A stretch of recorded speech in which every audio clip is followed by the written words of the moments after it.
Assalamualaikum warahmatullahi wabarakatuh. Perkenalkan, nama saya Nabila Rahmatullahi dari kelas Manajemen Bisnis Syariah J semester 2 dengan NIM 23403988. Saya membuat tugas ini untuk menyelesaikan tugas ujian akhir semester dengan mata kuliah Islam Sains dengan dosen pengempu Bapak Ali Nur Rafiq, STHI MAG. Untuk mempersingkat waktu, langsung saja ke inti materi. Tokoh-tokoh sains barat dan penemuannya.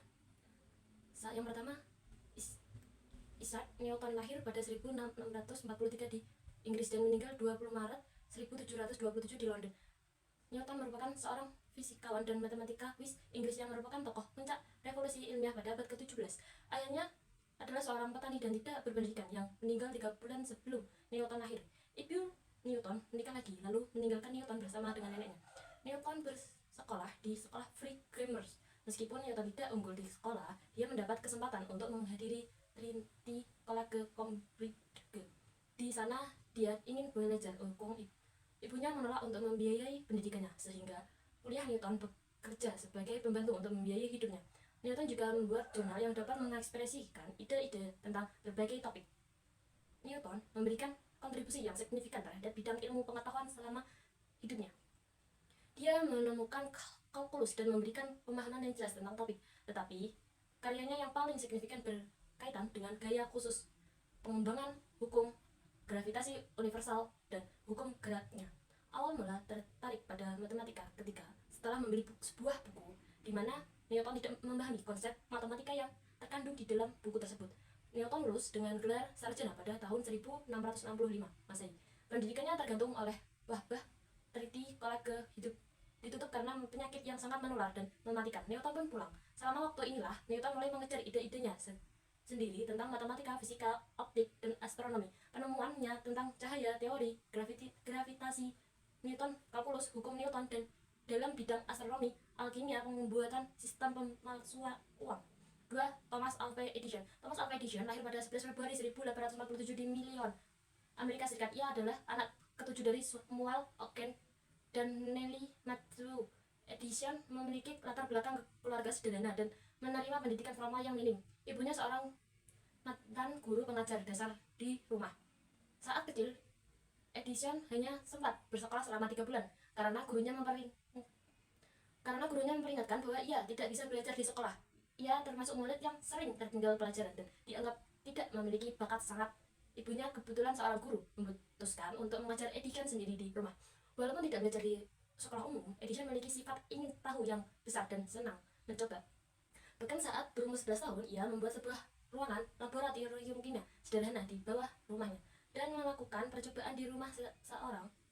Di bawah rumah, ia juga berhasil membuat telegraf berbentuk primitif tetapi tetap berfungsi. Saat dewasa, Edison bekerja sebagai penjual koran dan pemain di sebuah kereta api Grand Trunk Walia untuk membiayai semua percobaan-percobaan yang sering dilakukannya. Pada tahun 1868, ia melanjutkan bekerja sebagai operator telegraf di kota Boston dan di tahun ini pula Edison berhasil menemukan sistem elektrik.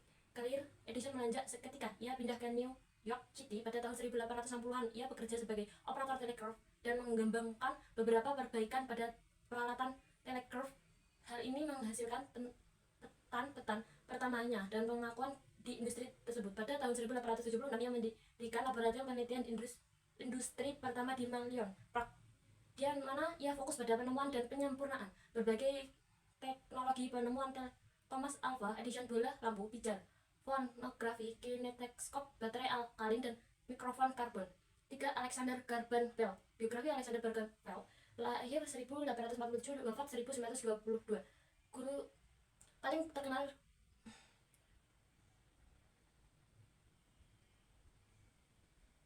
dia menjalani pendidikan di Universitas di Edinburgh dan London. Dia pindah ke Kanada pada tahun 1870, kemudian ke AS pada 1871. Sistem yang dikembangkan oleh ayahnya, seorang pendidik. Selanjutnya, dampak perkembangan sains. Dalam peradaban Islam era klasik, Islam hanya banyak terjadi kemajuan yang menakjubkan dalam perkembangan pemikiran. Damaskus dan Baghdad menjadi pusat ilmu, pengetahuan, dan teknologi. Kemudian menjalar ke kota Kufah dan Basrah, Mesopotamia, Isfah dan Mishur di Persia, Bukhara dan Samarkand di Transoksiana, Kairo di Mesir, Tusik Tolanda dan Cordova di Andalusia, peradaban Islam maju dan berkembang di semua sektor kehidupan karena itu jangan oleh kemajuan ilmu pengetahuan dan teknologi. Kota merupakan kota terbesar dan kosmopolitan yang menjadi perantara antara dunia Mediteria dan Hindu-Cina di timur.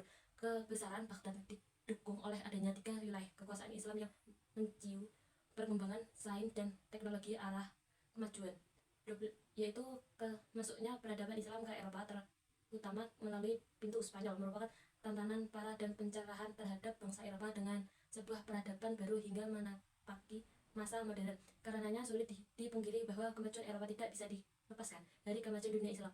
Sebuah bukti sejarah menyatakan bahwa Mesir telah membantu kemajuan peradaban di Eropa. 2. Sains Barat modern. Sains Barat modern yang dikembangkan oleh para filsuf dan ilmuwan Barat sejak abad ke-17 untuk mempelajari alam semesta, termasuk semua aplikasi praktik yang di bidang teknologi. Menurut Barat, ilmu pengetahuan Barat modern mendapati dirinya berada dalam keadaan yang sangat kritis, setidaknya dalam hal landasan filosofinya. Banyak yang telah ditulis di Barat saat ini tentang model-model alternatif ilmu pengetahuan dan teknologi. Di perkembangan sains Islam di Barat, dalam tradisi sejarah dan perkembangan yang sangat pesat menghasilkan banyak temuan-temuan sains, mempelajari apa yang terjadi di masa lalu, sehubung dengan penemuan-penemuan ilmiah serta proses penemuan yang rumit dan ide-ide yang berkembang dari waktu ke waktu. Karena fokus ini perlu juga menyelidiki tindakan masyarakat yang dianggap telah mempengaruhi perkembangan ilmu sepanjang sejarah. Kemajuan teknologi juga menawarkan banyak kemudahan dan cara baru dalam melakukan aktivitas manusia. Kehidupan masyarakat saat hidup merupakan gambaran paling kontras dari keruntuhan sejarah umat manusia. Teknologi juga berfungsional, efisien, dan otomatis telah begitu membentuk cara berpikir manusia sehingga hubungan manusia modern bersifat instrumental atau disebut rasionalitas teknologi. Teori Islam saja yang berkembang saat ini menunjukkan adanya perbedaan antara Islam dan agama.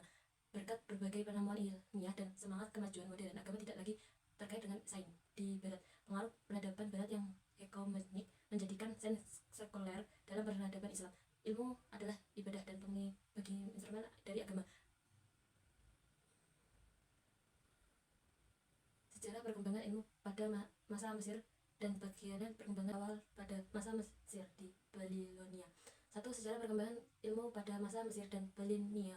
Perkembangan ilmu diawali dari peradaban manusia pada masa Mesir dan Babilonia. 2. Perkembangan ilmu peradaban Yunani kuno pada 600 SM sampai 200 SM. Salah seorang ilmuwan yang terkemuka ialah Thales, lahir dari kota Miletus. Menurut Bertrand, perkembangan periodisasi pemikiran filsafat dibagi ke dalam 3 periode, yaitu 1. Masa awal filsafat Yunani kuno, zaman keemasan Yunani kuno, masa Helenitas dan Romawi tekanan selama periode distribusi pertama, yaitu abad ke-10 sampai ke abad ke-11. Perdagangan Islam terhadap sains Barat memiliki kepedulian dan perhatian penuh kepada umatnya agar terus berproses untuk memanggil potensi-potensi alam dan lingkungan menjadi sentrum peradaban yang gemilang. Dalam konteks ini tidak ada pertentangan antara sains dan Islam, di mana keduanya berjalan seimbang dan selaras untuk menciptakan khazanah keilmuan dan peradaban manusia yang baik dan benar. Pandangan Islam terhadap sains adalah bahwa Islam tidak pernah mengekang umatnya untuk maju dan modern. Justru Islam sangat mendukung umatnya untuk melakukan penelitian dan bereksperimen dalam hal apapun, termasuk sains. Selanjutnya, prestasi kaum muslim di bidang sains. 1. Kedokteran. Selama abad keemasan ilmu pengetahuan kedokteran lebih dominasi orang muslim Persia. Kemajuan yang telah dicapai mencangkup pada hal-hal kesehatan, diantaranya yaitu farmasi atau farmakologi, anestetik, operasi, ophthalmologi, anatomi. 2. Ilmu matematika. Penemuan struktur akal, penemuan angka 0, penemuan angka pecahan. 3. Ilmu aljabar. 4. Ilmu aritmatika. 5. Ilmu astronomi. Pengaruh dan perkembangan prestasi kaum muslim dan kehidupan. 1. Ilmu kedokteran, yakni merupakan tergantung farmasi, anestetik, perbedaan ini operasi, perbedaan pengaruh dan perkembangan prestasi kaum muslim dalam kehidupan. 1. Kedokteran, farmasi, anestetik, perbedaan operasi katarak, anatomi. 2. Ilmu matematika. Sistem angka yang digunakan Barat sampai sekarang pertama kali dikenalkan oleh Fibonacci, ahli matematika Italia, melalui bukunya Liber Abaci, penemuan angka nol. Dengan sifar kita dapat menghitung puluhan, ratusan, ribuan, dan seterusnya. Kalau tidak ada tanda nol, kita harus mempunyai suatu daftar yang merupakan suatu jadwal di mana harus ditunjukkan sesuatu puluhan, ratusan, ribuan, dan seterusnya untuk menjaga jangan sampai tertukar. Selanjutnya, perkembangan sangat berguna dalam situasi kehidupan nyata ketika diperlukan pengukuran yang akurat. Contoh penerapannya yaitu pengukuran uang, penukaran uang. Misalnya di India kami menggunakan rupiah dan negara lain mungkin menggunakan mata uang lain. Jadi menukarkan uang tersebut kita mengambil bantuan pecahan. 3. Ilmu aljabar. Di antara ahli ilmu aljabar yang dipengaruhi oleh Al-Khwarizmi adalah Umar Al-Khayyam yang mengembangkan ilmu aljabar lebih lanjut. Kalau Al-Khwarizmi lebih banyak mengumpulkan perhatiannya pada kawarid lipat 4, maka Umar mengutamakan persamaan kubik dan persamaan. 4. Ilmu aritmatika. Untuk menghitung berapa bunga dan pajak dalam satu transaksi, maka rumusnya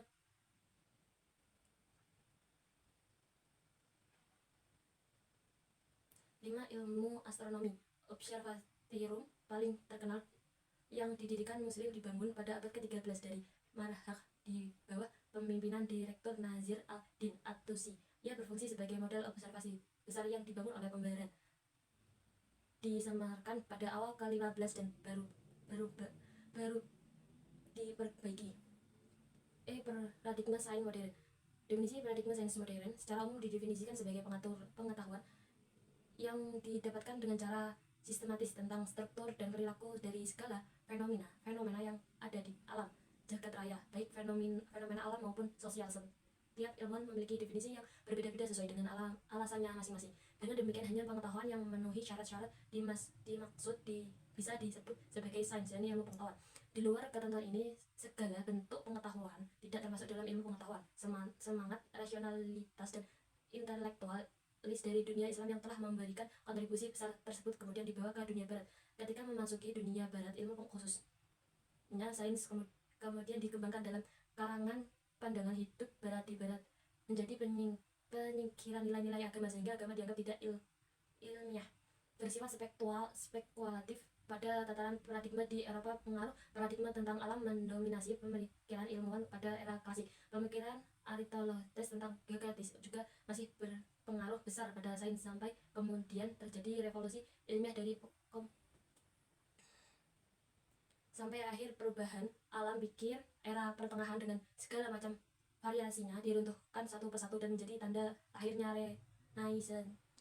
Descartes kemudian membawa peran objek kepada subjek. Alam memandang realitas alam.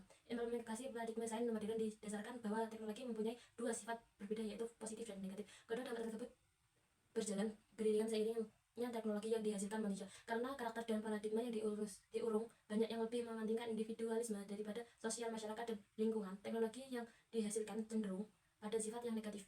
Sebagai contoh, penerapan teknologi nuklir yang diselewengkan menjadi senjata pemusnahan massal dan pengaruhkan sumber daya alam secara berlebihan yang berdampak pada hilangnya keseimbangan ekosistem bumi. Selanjutnya, sikap kaum muslim terhadap sains barat. Sejarah singkat hubungan Islam dan sains barat. Secara fundamental, pemikiran sains barat lebih modern, bersifat realisme dan rasionalisme. Karena itulah sains merupakan produk dari pemikiran manusia yang mana strukturnya adalah hukum berpikir dan hukum yang ada di dunia luar pikiran tersebut. Aspeknya adalah subjektif dan objektif. Keduanya sama dalam kedudukannya dan tidaklah mungkin bahwa hukum alam ini akan berubah pada abad ke-16 sampai abad ke-20. Banyak muslim yang memandang sains barat dengan kecurigaan dan bahkan permusuhan. Mereka melihat sains barat sebagai produk peradaban yang materialistis dan sekuler yang bertentangan dengan nilai-nilai Islam. Paradigma sains bermulaan muncul dan memisahkan diri dari paradigma agama dan mitologi. Revolusi tersebut dipengaruhi oleh kepercayaan filosofi dan regulus, yang mana agama pada saat itu selalu bertentangan dengan sains. Ilmu pengetahuan dan peradaban barat tidak dapat dipungkiri juga turut serta dalam kemajuan kehidupan masyarakat modern dengan berbagai kelebihan, namun di sisi lain ini juga dianggap turut merusak tatanan ilmu yang berlaku. Sikap kaum muslim terhadap sains barat. Sikap kaum muslim terhadap sains barat masih beragam hingga saat ini. Ada yang melihatnya menganggapnya sebagai sumber pengetahuan dan kemajuan yang berharga, sementara yang lain memandangnya dengan kecurigaan dan bahkan permusuhan. Berikut terdapat dua perbedaan kaum muslim terhadap si sains barat. Pandangan positif, beberapa muslim percaya bahwa sains barat dapat digunakan untuk memahami dan meningkatkan dunia. Mereka berpendapat bahwa sains barat dapat membantu memecahkan masalah. Mereka juga percaya bahwa sains dapat digunakan untuk mempromosikan perdamaian dan penghematan antar budaya. Dua pandangan kritis. Di sisi lain, beberapa muslim khawatir bahwa sains barat dapat digunakan untuk merusak nilai-nilai Islam. Mereka berpendapat bahwa sains barat sering kali didasarkan kepada materialisme yang bertentangan dengan ajaran Islam. Mereka juga khawatir bahwa sains barat dapat digunakan untuk mengeksploitasi dan menindas negara-negara muslim. B. Kontribusi kaum muslim dan pengembangan sains barat. Kaum muslim memiliki kontribusi yang sangat signifikan dalam pengembangan ilmu, pengetahuan, dan sains barat selama beberapa abad. Pada masa kejayaan peradaban Islam pada masa abad pertengahan, dunia Islam menjadi pusat pengetahuan, inovasi, dan perkembangan ilmiah yang memengaruhi perkembangan sains barat secara luas. Berikut adalah beberapa kontribusi penting kaum muslim dalam pengembangan sains barat, yaitu ilmu kedokteran, 2. Matematika, 3. Astronomi, 4. Bidang filsafat, 5. Sekian, terima kasih telah menonton video saya ini. Jika ada kesalahan ucapan yang dalam video ini, mohon maaf. Saya harap informasi yang saya sampaikan hari ini bisa membantu dan memberikan wawasan baru bagi Anda semua dan dapat menyelesaikan tugas UAS saya. Jika ada pertanyaan atau konfirmasi lebih lanjut, jangan ragu untuk menghubungi saya atau meninggalkan komentar di bawah ini. Terima kasih. Wassalamualaikum warahmatullahi wabarakatuh.